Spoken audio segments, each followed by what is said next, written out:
తన ప్రయాణాన్ని ఆపుకొని తన జేబులో డబ్బు బయటికి తీసి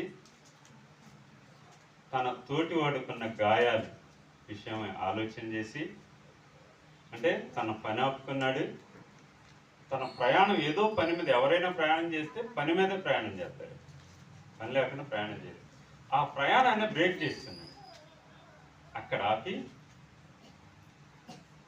తనకు సంబంధించిన వ్యక్తి ఉన్న స్థితిని ఆలోచన చేసి అక్కడ గాడిద మీద నుండి దిగి తనకి సమయం కేటాయించి, డబ్బు కేటాయించి, తన చేతుల ద్వారా కొన్ని గాయాలు కట్టి అతన్ని మరలా తన గాడిద మీద ఎక్కించి ఈయన నడిచెళ్ళి పూటకోళ్ళ వాని దగ్గర అప్పగించి అతనికి చూసుకోమని చెప్పి, ఇంకా ఏదైనా పడితే రేపు నేను ఇస్తాను అని అంటే ఎన్ని వాడాడో అర్థం చేసుకుని, అది నిన్ను వల్ల నీ పొరుగు అని. మనం రెండోది చెయ్యం. మా దేవుడు మాకు ఇల్లు కట్టించాడు, మా దేవుడు మాకు